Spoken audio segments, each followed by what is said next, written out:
Shabbat Shalom, Nicole. Shabbat Shalom, Laka. Toda Yah for allowing us to see another Shabbat day. Prayfully, we'll see many, many, many more. Can you read the song for us today, baby? Yes. Tehillim. Zadeh Beit Wav. Hallelujah. Hallelujah. It is a good thing to give thanks unto Yahweh, and to sing praises unto thy name, O Most High, to show forth thy loving kindness in the morning, and thy faithfulness every night. Upon an instrument of 10 strings, and upon a psalter, upon the harp with a solemn sound.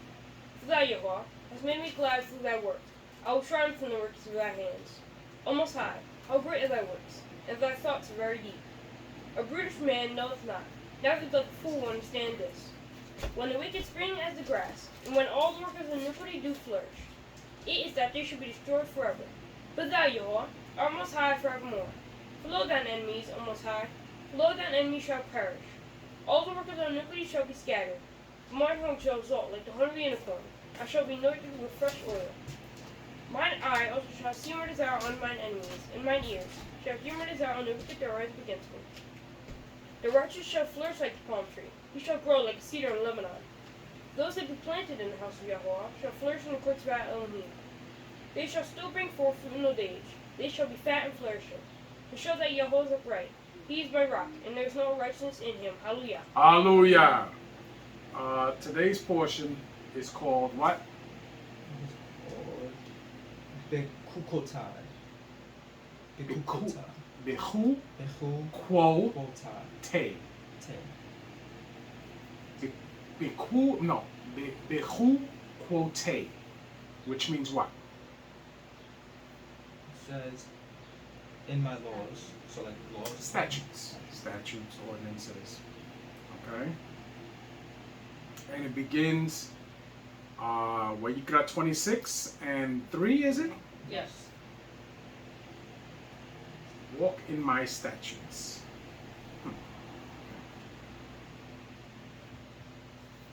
You know, because we walk in Torah, yes? Yes. Because that's how we live.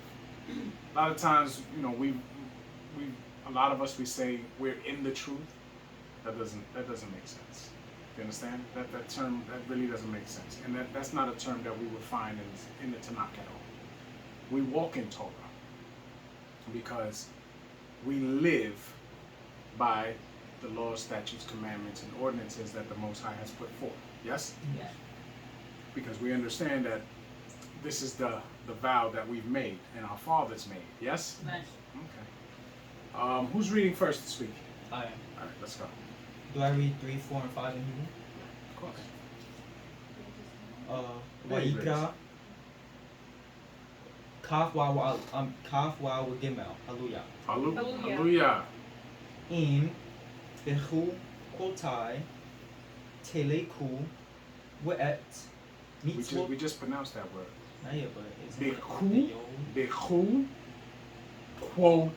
Because you got to remember, since the yod is at the end, the patak is a long A sound. I thought it was always an I sound. Why would it be an I sound? Because we always said it was an I sound. It depends on the word. It depends on how it's. You understand what vowel is under it. Okay. So why would you say tie? Because we always said tie. If it was a kamato of a topic and it was a yod, we always said tie. Look it up. Look up the word and how it's pronounced.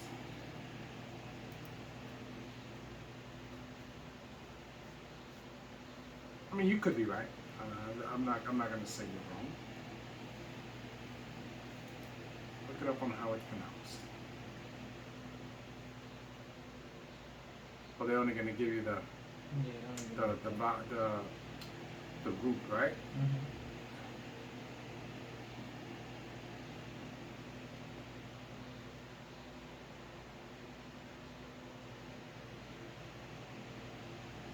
I don't know.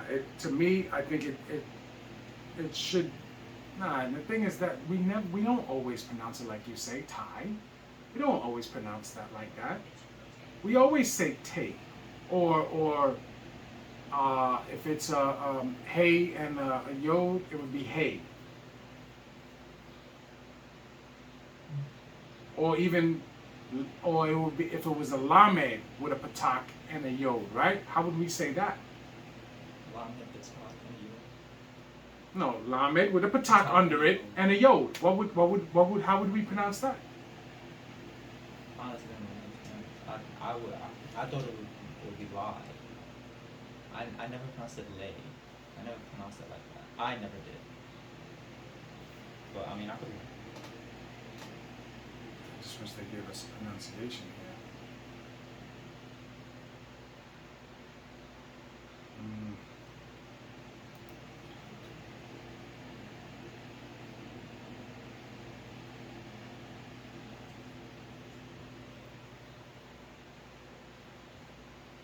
But to me, it looks like behu pote. So that's the way it looks to me. I'll do that. Now there's another word here. Meets otai, right? That's what you would say. The next word meets otai. What means wool type means about. Meets wotai. You could be right. Let me see. Because that makes it my, right? My commandments. Because mitzvot is a commandment, right? So my commandments, Ty. Well, you know what? Let's go with you. You may be right. Let's say it that way. Biku potai. Let's go that way. Because I know that the yod at the end is possession. It means my something, right? So my statutes, my commandments. This is the Most High speaking, right? Okay. All right. Okay, Teleku Wet Mitzvotai Tishmeru We'asitem Otam Wenatatiu Gishmekem Beitam Wenat Na Haaretz Yebula We'etz Hasade Yitain Pirio Wehi Si Lakem Daish et Batsir Wubatsir Yasid et Zara Wa'akaltem Lak Mekem La Soba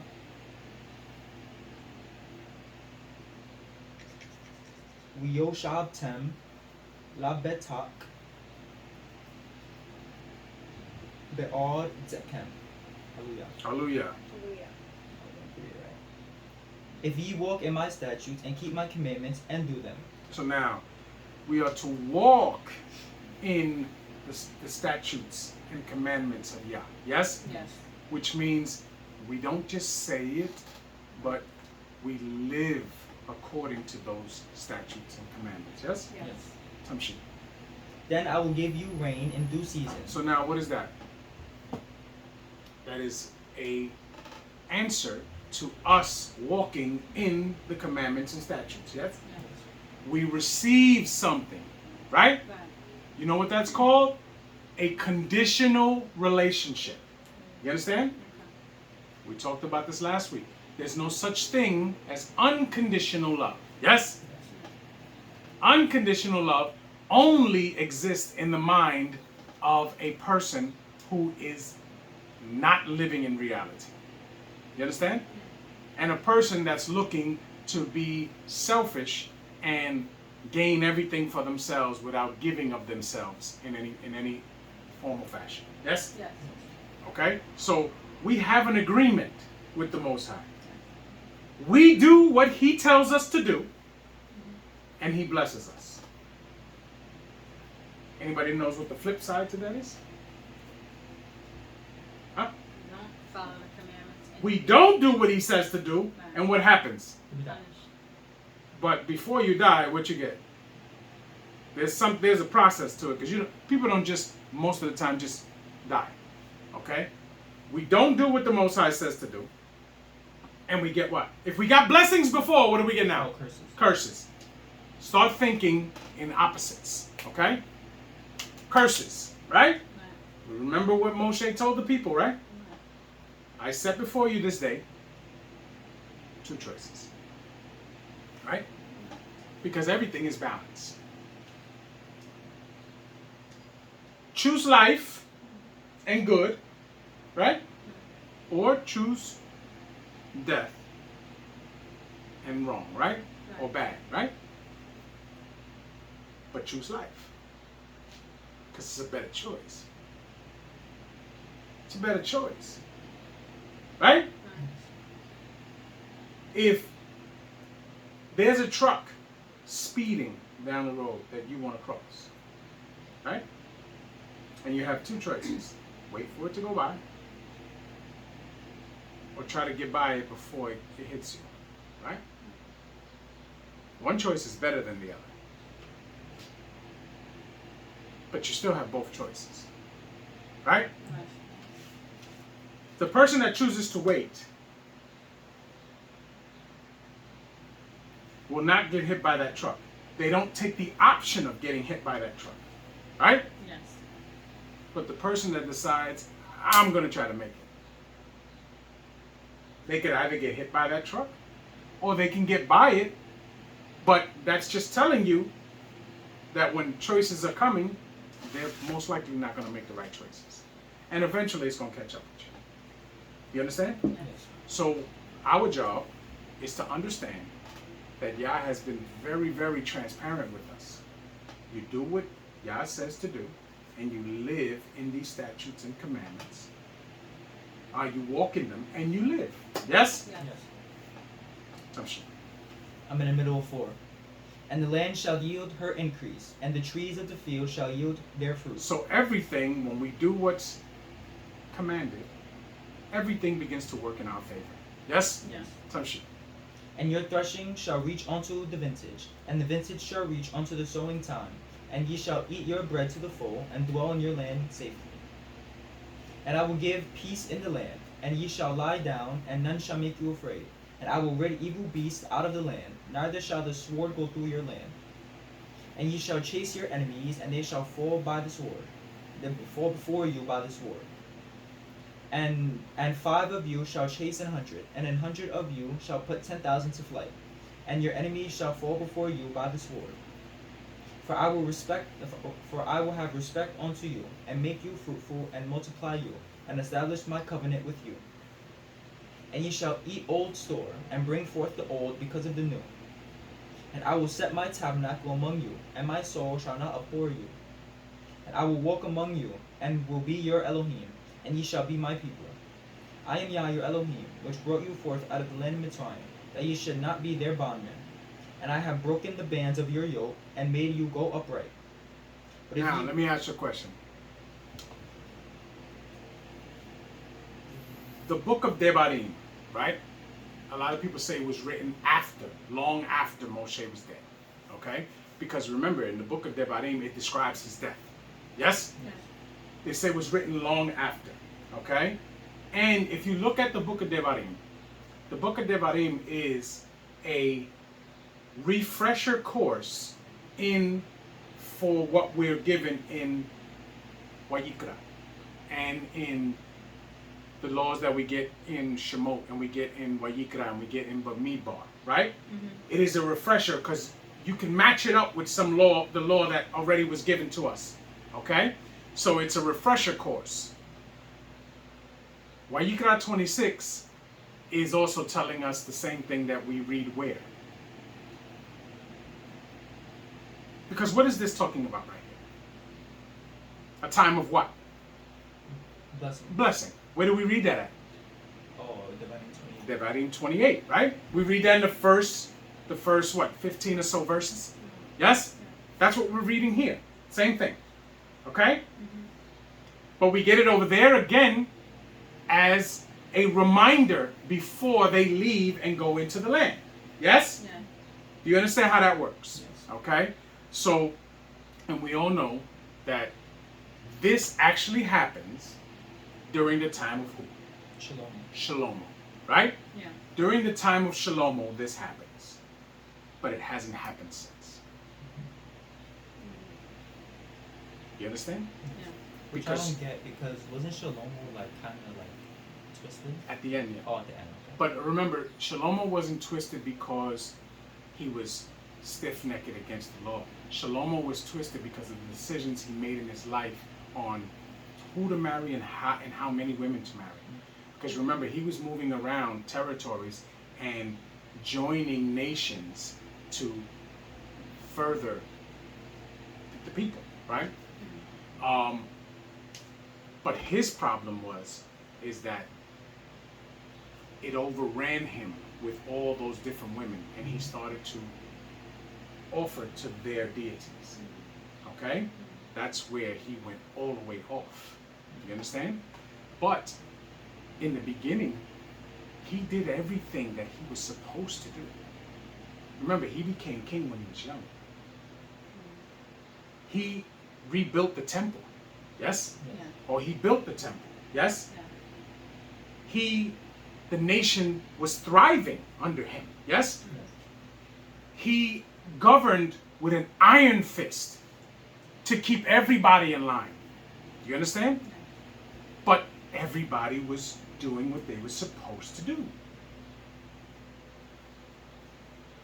To the point where he was so rough on the people that when his son took over, the 10 tribes went to him and they told him, your father was too rough. Can you lessen what he was doing? Like, take it easy a little bit. And he told them no. And that's what made the 10 tribes split. That's what split the nation because of that. Because of his son not wanting to relax a little bit. And they split off. So that little bit of time, remember, Shlomo reigned for how long? No? No. Same time as his father. Same time that they were in the wilderness. 40 years. 40 years. Reigned for 40 years. Yes? Yes. He was 17 when he became king. He reigned for 40 years. And he didn't live much after his reign was over. Some books say he was 59 years old. Some books say he died right after 57. But in any case, he didn't make it to 60. But this man reigned 40 years. And the nation was together. There was no southern and northern kingdom. But after him, split. Tamshi. So this Devarim 26, Wayekra 26 is, Devarim 28 is a mirror to Wayekra 26. Okay? And we can see that a lot through the book of Devarim. Tamshi. I'm on 14. But if ye will not hearken unto me, and will not do all these commandments, and if ye shall despise my statutes, or if your soul abhor my judgments, so that ye will not do all my commandments, but that ye break my covenant, I also will do this unto you. So now we see, just like in Devarim 28, the blessings are there, and then Yah tells them, if you do not do this, this is what's going to befall you. Yes? Yeah. Tamshi. I will even appoint over you a terror, consumption, and the burning age, how do you say that? Mm-hmm. That shall consume the eyes, and cause sorrow of heart. And ye shall sow your seed in vain, for your enemies shall eat it. Mm-hmm. And I will set my face against you, and ye shall be slain before your enemies. Now we know that after that time, Yisrael has seen a number of captivities, right? Yeah. To the point where we're here now. Some people don't call this a captivity. Some people call this an exile. I'm okay with either word. Okay? Either way, we're under the curses. Yes? Yeah. You want to call it captivity? You want to call it exile? That's fine. Just understand that we are not where we're supposed to be. Right? Yes. Tamshi. I was in the middle of 17. They that hate you shall reign over you, and ye shall flee when none pursueth you. And if ye will not yet for all this hearken unto me, then I will punish you 7 times more for your sins. And I will break the pride of your power, and I will make your shemaim as iron, and your arets as brass. And your strength shall be spent in vain. So that's also describing being in between a rock and a hard place. Yes? That means that there's pressure on both ends, and you will have no peace. That is what this living in this time is. You will have no peace. Men can't even come home and get peace. You understand? Yes. You go out in the world, you're constantly in a battle. You come back home, you're in another battle. There is no peace. Tamshi. And your strength shall be spent in vain, for your land shall not yield her increase, neither shall the trees of the land yield their fruits. And if ye will walk contrary unto me, and will not hearken unto me, I will bring 7 times more plagues upon you according to your sins. I will also send wild beasts among you, which shall rob you of your sons, and destroy your cattle, and make you few in number, and your highways shall be desolate. And if ye will not be reformed by me by these things, but will walk contrary unto me, then will I also walk contrary unto you, and will punish you yet 7 times for your sins. So now, do you see how the Most High keeps saying, if you will not do this, I will walk? That's because you're in between these verses, there's mercy. Because you could recognize that these things are happening to you, and you should wake up and change your ways and repent yourself, right? Yes. And supplicate yourself and beg for forgiveness so that the next 7 things don't happen to you. You understand? Yes. Tamshi. And I will bring a sword upon you, that shall avenge the quarrel of my covenant. And when ye are gathered together within your cities, I will send the pestilence among you, and ye shall be delivered into the hand of the enemy. And when I have broken the staff of your bread, 10 women shall bake your bread in one oven, and they shall deliver you your bread again by weight, and ye shall eat and not be satisfied. So now, it says, 10 women shall bake bread in one oven, and they shall deliver you bread again by weight, and ye shall eat and not be satisfied? This is definitely poetic talk for something. I find it weird.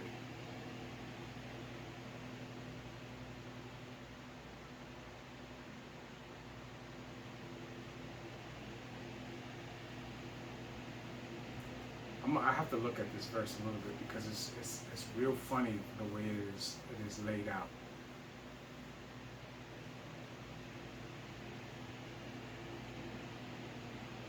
Let's continue. I was on 27. And if ye will not for all this hearken unto me, but walk contrary unto me, then I will walk contrary unto you also in fury. And I, even I, will chastise you 7 times for your sins.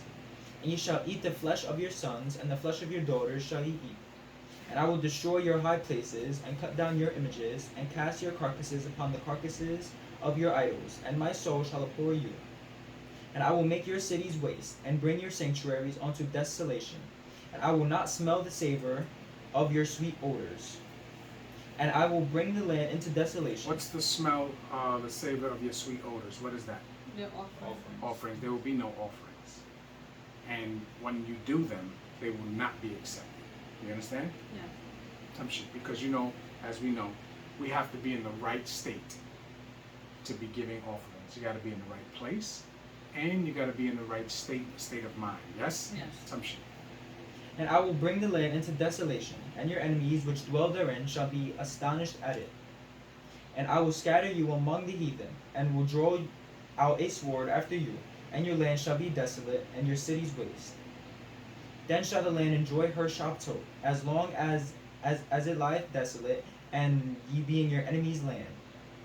Even then shall the land rest, and enjoy her Shabtot.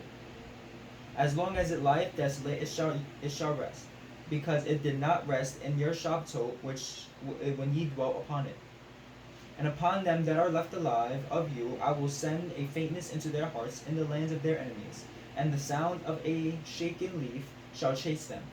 And they shall flee, as fleeing from a sword, and they shall fall when none pursueth. And they shall fall one upon another, as it were before a sword, when none pursueth. and ye shall have no power to stand before your enemies. And ye shall perish among the heathen, and the land of your enemies shall eat you up. And they that are left of you shall pine away in their iniquity in your enemies' lands, and also in the iniquities of their fathers shall they pine away with them. Now, this always looks to me, if we can equate it to today's time, because these curses have shown themselves throughout the history of Israel, okay? But we can only deal with exactly what's going on with us now, because I believe in practical application in this time. When we look at this, we say, and also the iniquity in your, and they that are left of you shall pine away in their iniquity in your enemies' lands, right? So we look at that today. We have a lot of people that know that they are Yisrael, and still they move around with the day-to-day as if they want to be part of the nations that are here, right? They do everything that they can do to disguise the fact that they are Yisrael. They'll go out there and they'll chase that money on the Shabbat day. They'll go out there and they'll do all manner of wickedness because they want to be accepted by these nations, instead of being the peculiar people that we are supposed to be to Yah. We are supposed to be set apart people. When the nations look at us, they should know those people are not like us. They refuse to be like us. But that's not what most of us do. Most of us want to intermingle and intertwine with these nations, right?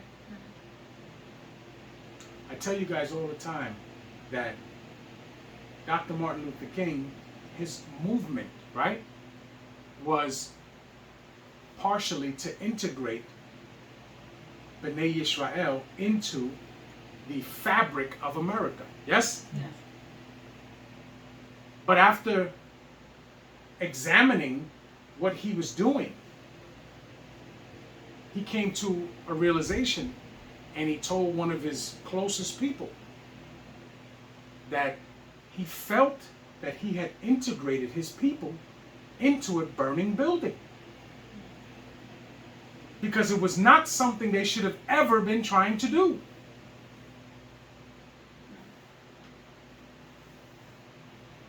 You don't get closer to Yah by trying to be like those who don't reverence Yah. You don't get closer to being freed from captivity by joining your captors. It doesn't work that way.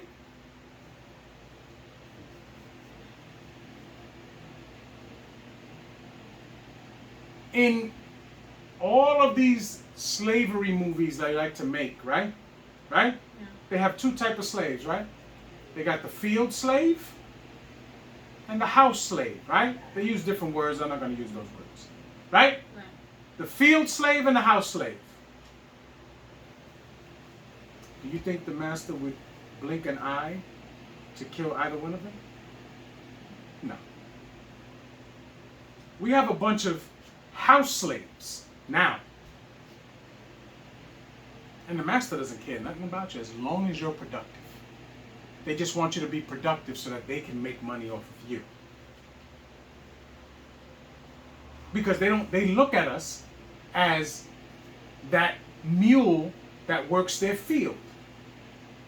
Once that mule gets too old or is not doing as much work as they used to do, guess what they do to that mule? Anybody? They shoot him. Right? But in business and in commerce, they don't take you out to the back and shoot you. What they do is they fire you. They start to push you out because you're not valuable to them anymore. Because all they see you as is an animal, a beast of burden. Yes? Yes. But yet all these years, you thought you were respected by them. When all you should be trying to do is gain Yah's respect. Because that's where true blessing comes from. I tell you all the time, generational wealth is family and lineage. Yes? Yes. That's generational wealth. Because I've yet to spend $1 from Abraham. But I am here because Abraham was blessed with generational wealth. Yes? Yes. So our job is to do what Yah says to do so that we may be blessed with generational wealth. And 300 years from now, one of our descendants can say, I'm here because my great-great-great-great-great-grandfather feared Yah and kept commandments. Do you understand? Yes. The Most High said Abraham kept all his laws. Yes? Yes. A lot of people want to make the argument, oh, the laws didn't exist until Moshe's time. Now we know that's so stupid that it doesn't even deserve a response. Because if you think like that, then what you're saying is that the Most High created man with no guidelines. So that means that if you do something wrong, you don't know it's wrong, but yet you still get punished for it? Is that a just Elohim? No. That doesn't make sense, right? That does not make sense. Sure, when Moshe came, the law was given in a fashion that everything was laid out perfectly because Bnei Yisrael had grown to such a number that they needed to have what we would understand as a constitution. Yes? Yes. But that doesn't mean that the Torah was not here before Moshe.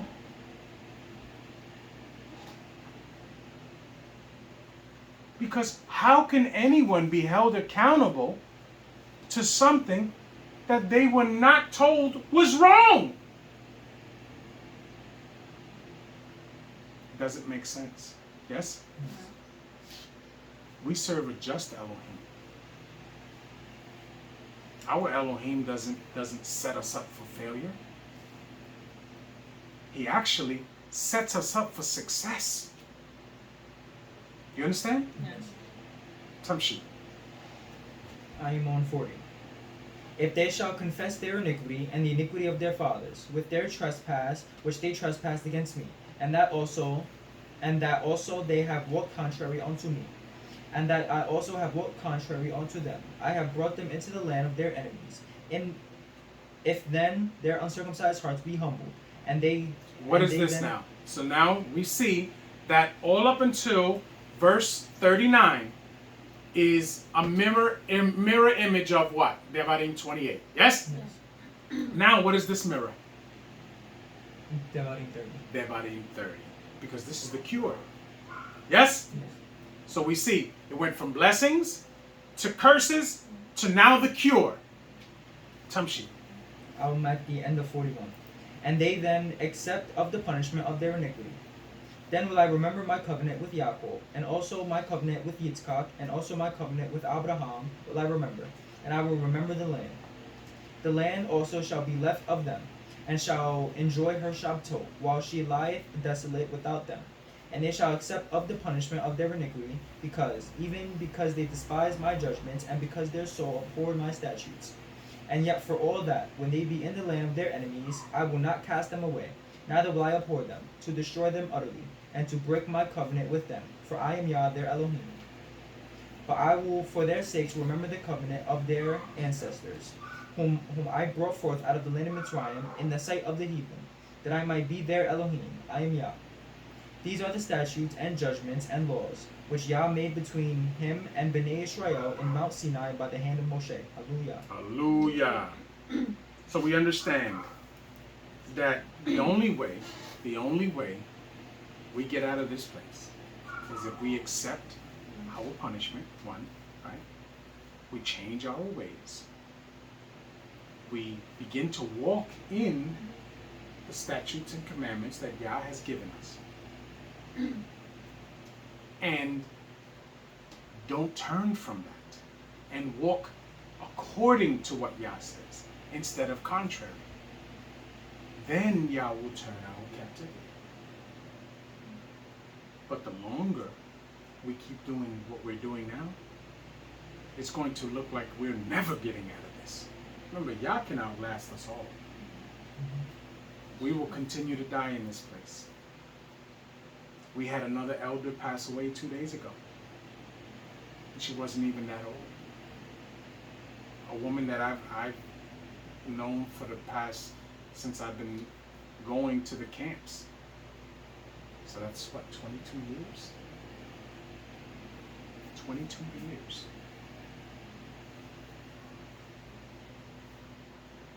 And our people are just dropping off without having seen the salvation. Now we understand that that's not a permanent situation in a lot of cases. You understand? But we still have to see it because we don't know. We don't know we know what we can read is to come, but we can't see it because we're living these lives. So we have to feel these pains and these mournings and these things like that. We have to feel them. We have to live through them. And there will be more people to pass away. You understand? Yes. Because the reality is that I may be here to see my father and my mother pass away. You may be here to see me go. And you have to deal with it. And you have to be able to continue to push forward, understanding that there is a purpose for the end of this. And you can't get dismayed by the hurts and pains of life. You can't. You cannot let it derail you. In my 48 years of life, I've seen a lot of death. I've mourned a lot of people. And yet, the task does not change. And there will be more. And one day it'll be me. But I have to make sure that while I am breathing, that I'm doing everything that is possible so that when Yah does come to retrieve his people, I'm dealt with the way that I want to be dealt with now. You understand? In a more favorable way. And my family is dealt with in that way also. And they get to receive salvation. And they get to have, when they're judged in the wilderness, that they reach that plateau of being worthy of getting into the land. Because there's more. Because all of Israel will be taken out of this place. And taken out of all the four corners of the earth. That's true. But all of Israel will not cross over into the land that the Most High has for us. Wherever that land is. People argue about that too. Where is the land that it's talking about? Oh, the land is this, the land is that. I don't care. I don't care. I just want to be there. You understand? I want my family to be there. I don't care. I don't care if at that time Israel is so numerous that the Most High says, the whole earth is your land. I just want to be there. You understand? Who's reading 27? I am. Can you read a little bit louder than you just answered me? I am. Thank you. Wayekra kaf zayin wa'alat hallelujah. Hallelujah. Wadaber Yahuwah el Moshe lemor. Daber el bnei Israel. Ve'amarta alehem. Speak up. Ki Yafli Neder Bif Keka. Is it Keka? What is it? What was that? Neder? What's it? No, you said Nedeb. I Neder. don't want my R's going down. Well, you gotta roll them a little bit so I can understand. Neder. Be'er No, Be'er. Be'er Keka? Okay. Nipa Speak up. I need you to speak up. Sit up. Yes. Get that voice out. Nipa Show Nepa what? Shot Shout. There you go. La Yahuwah Okay, speak up. Wahaya Mm-hmm. Keka Ha Zakar Miben Esh. Ashlim Shana Wa'ad Ben Shishim Shishim Shana Wahaya No, with. Wihaya Mm-hmm. El Er. Keka Kamishim Shekwel Kesef Bishekwel HaKodesh. Hallelujah. Hallelujah. Not bad. And Yah spake unto Moshe, saying, Speak unto Bnei Israel, and say unto them, When a man shall make a singular vow, the person shall be for Yah by thy estimation. And thy estimation shall be of the male from 20 years old unto 60 years old. Even thy estimation shall be 50 shekels of silver, after the shekel of the sanctuary. Stop. So now, a lot of people argue. I believe that men, until they're 20 years old, certain things they can't do. They can't offer. They can't make vows. They can't do any of those things on their own. You understand? So 20 is the limit, the beginning of being able to do those things. That's why when it says all males must appear during the 3 Kagim, and they must not appear empty-handed, it's talking to the males 20 and above that can offer of their free will. Yes? Yes. Because a lot of times, growing up, we used to make our young boys come and give their offer or what their representation of the offer was, right? Because it says all males. But they don't know why they're doing it. The same reason why a baby wouldn't know why you're making him fast on Yom Kippurim. Yes? These are free will things that you must give of yourself. Yes? Yes. Tamshit. 4. And if it be a female, then thy estimation shall be 30 shekels. And if it be from 5 years old unto 20 years old, then thy estimation shall be of the male 20 shekels, and for the female 10 shekels.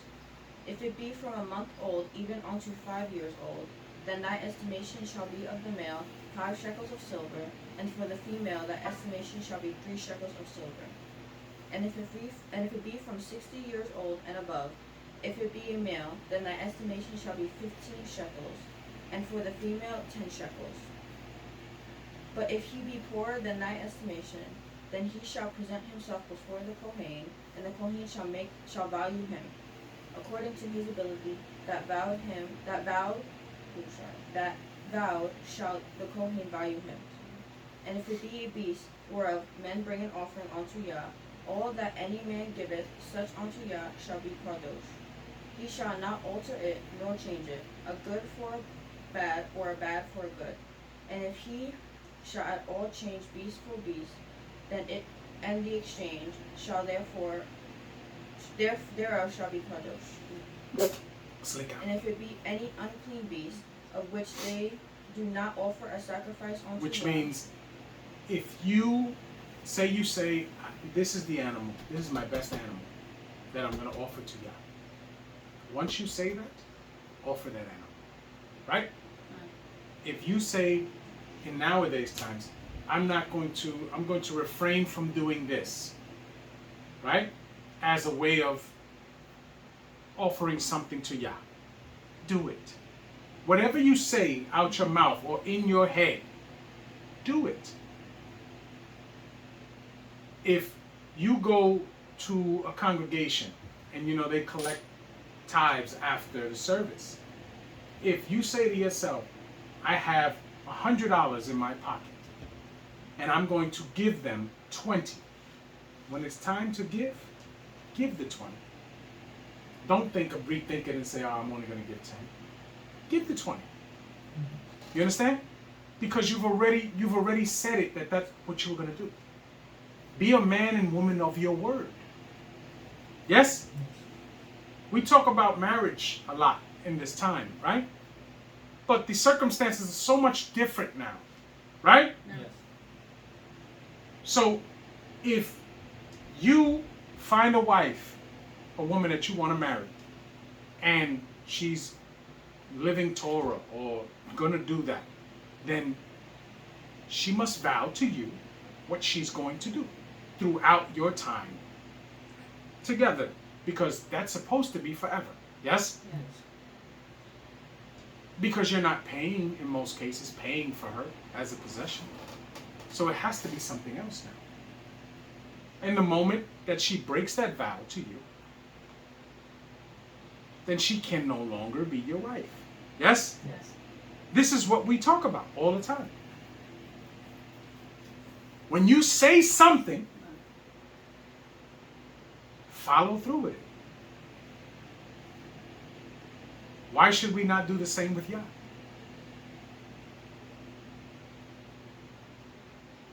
I vowed that I was going to live and walk in this way that Yah has put before us. I pray that I never get to the point where I would even contemplate changing. Do you understand? Assumption. Then he shall present the beast before the Kohen. 12. And the Kohen shall value it, whether it be good or bad, as thou valuest it. Who art the Kohen, so shall it be. But if he will at all redeem it, then he shall add a fifth part thereof unto thy estimation. And because you offered that. So now there's a penalty to that. So you must pay back what it is worth plus a fifth part. Yes? Yes. So if it was $100, let's say, how much would you have to pay to get it back? 120. How much? 120. 120. Yes? We understand? Because there are 5 20s in 100? Yes? Yes. Yes. So you got to pay the principal. The principal is how much it's worth, plus the fifth part. Yes? Yes. So that's the penalty. Assumption. 14. And when a man shall sanctify his house to be kadosh unto Yah, then the Kohen shall estimate it, whether it be good or bad. As the Kohen shall estimate it, so shall it stand. And if he that sanctify it will redeem his house, then he shall add the fifth part of the money of thy estimation unto it, and it shall be his. And if a man shall sanctify unto Yah some part of a field of his possession, then thy estimation shall be according to the seed thereof. Right, which is whatever they grow on there, whatever they make from that portion when they normally sell those crops, then that is the estimation that you would put upon as the vow. Yes? Yes. So if the man has 100 acres, right? And each acre produces X amount of money, right? if he vows 5 acres, then he must always give the amount that those 5 acres would generate towards the sanctuary. Yes? Right. We understand? Tamshi. An homer of barley seed shall be valued at 50 shekels of silver. 17. If he sanctified 50 shekels of silver. That's the same if, can anybody tell me what that's the same as?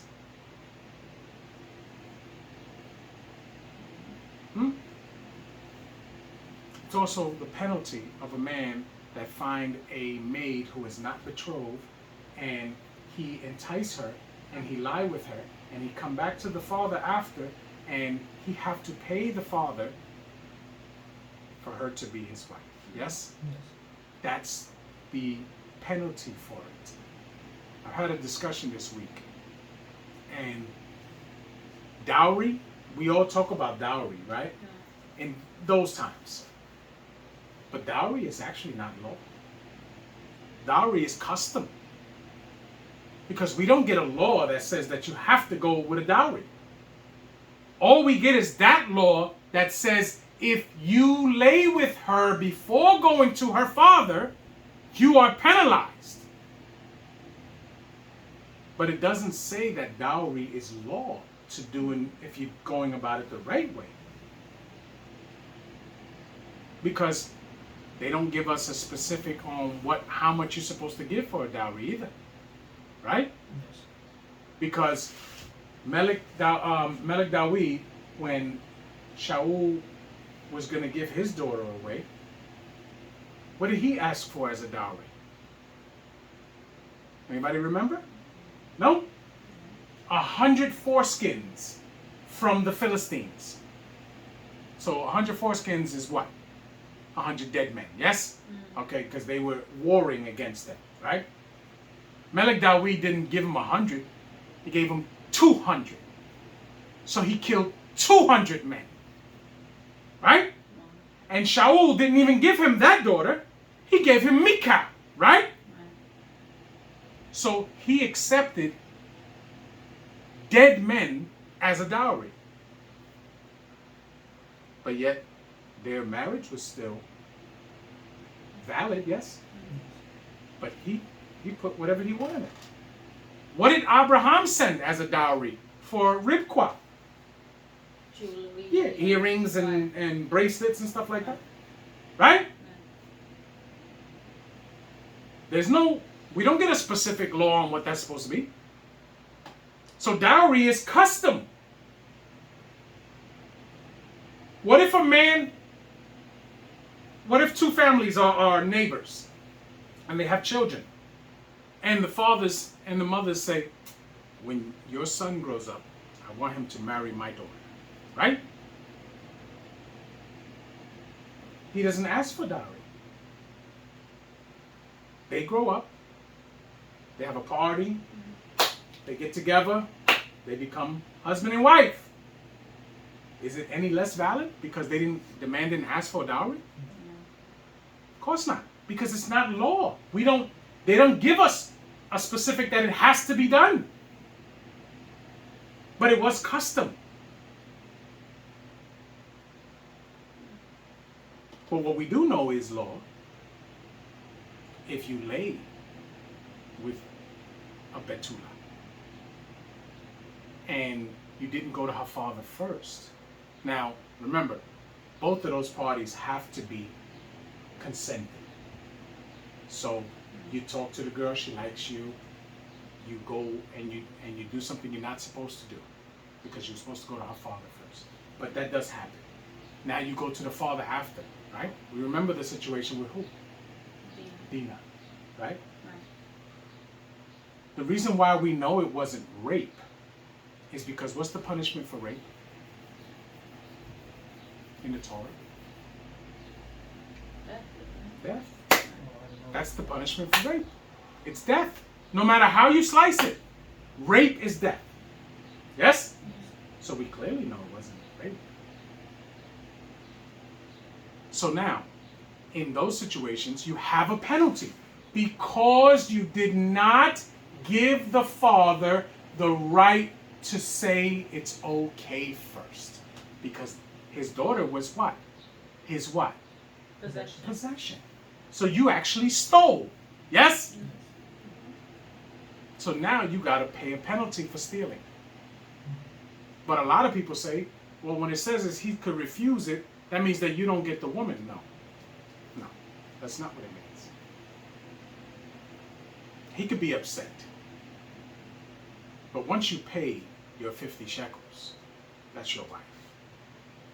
You understand? That is your wife.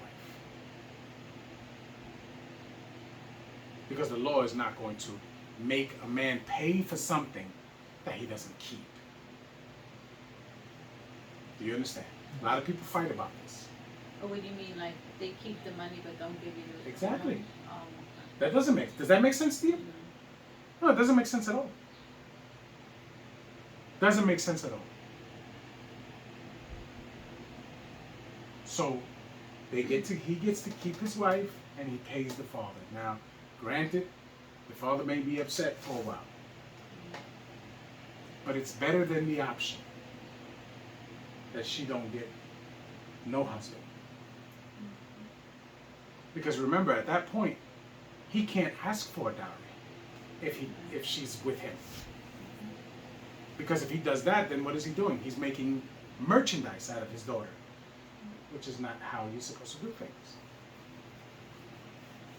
But a lot of people don't see it that way, but that's fine. Tamshi. 17. If he sanctified his field from the year of Jubilee according to thy estimation, it shall stand. But if he sanctified his field after the Jubilee, then the Kohen shall reckon unto him the money according to the years that remain, even unto the year of Jubilee. It shall be abated from thy estimation. And if he that sanctify the field in any wise redeem it, then he shall add the fifth part of the money of thy estimation unto it, and it shall be assured to him. And if he will not redeem the field, or if he have sold the field to another man, it shall not be redeemed any more. But the field, when it goeth out in the Jubilee, shall be kadosh unto Yah, as a field devoted. The possession thereof shall be the Kohen's. If a man sanctify unto Yah a field which he hath bought, which is not of the fields of his possession, then the Kohen shall reckon unto him the worth of thy estimation, even unto the year of Jubilee, and he shall give thine estimation in that day, as a kadosh thing unto Yah. In the year of Jubilee the field shall return unto him of whom it was bought, even to whom the possession of the land did belong. And all thine estimation shall be according to the shekel of the sanctuary. 20 gerah shall be the shekel. Only the firstling of the beast shall be Yah's firstling. No man shall sanctify it, whether it be ox or sheep, it is Yah's. If it be an unclean beast, then he shall redeem it according to thine estimation, and shall add a fifth part of it thereto. Or if it be not redeemed, then it shall be sold according to thy estimation. So now we understand that clean beast, the first is Yah's, yes? But the unclean, you cannot offer to Yah. So that one you can sell and do whatever you gotta do with. Okay? Tamshi. 28. Notwithstanding no devoted thing, that a man shall devote unto Yah all that he hath, both of man and beast, and of the field of his possession, which shall be sold or redeemed. Every devoted thing is most kadosh unto Yah. None devoted. Remember, we have that situation with Yiftach. Remember what he says. He vowed the first thing that comes out of his house to greet him, he shall do what? Give to you. Offer as a burnt offering. Yes? Now, for a long time, people say she doesn't die. But there are a lot of people that say she does die. He doesn't offer her as a burnt offering. Do you understand? Because Yah does not accept human sacrifices. But a lot of people say she does die because of that situation. Okay? And I can see their point. I don't all the way go with it, but I do understand that a burnt offering is not going to be taken of a human. Okay? Tamshi. But, What? excuse me 1 second. But if that person was to die, then why would he say the first person that comes out of the door? He didn't say the knew- first person. He said, He didn't say the first person. what did he say? He said whatever cometh to meet you. Whatever. Remember, it could have been an animal. Oh, He's okay. thinking Oh, an I animal see. is gonna come running. I got One you. of his I one got of his flock Oh, is gonna come. I see. And I that's see. not what happened. Oh, I see. What happened was his daughter came Oh, out to okay. greet him. Right. Oh, I got it now. All right. And that's why he immediately started to cry. And he knew that he could not take that back. And she told him, whatever it is that thou hast vowed, follow through with it. You understand? Right. Tamshi. 29. None devoted, which shall be devoted of men, shall be redeemed, but shall surely be put to death. And all the tithe of the land, whether of the seed of the land or of the fruit of the tree, is Yah's. It is kadosh unto Yah. And if a man will at all redeem all of his tithes, then he shall add thereto the fifth part thereof. And concerning the tithe of the herd or of the flock, even of whatsoever passeth under the rod, the 10th shall be kadosh unto Yah.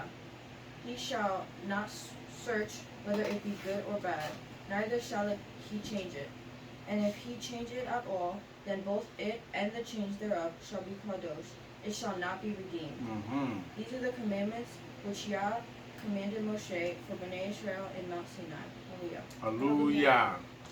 So that concludes the portion for the week. Yes.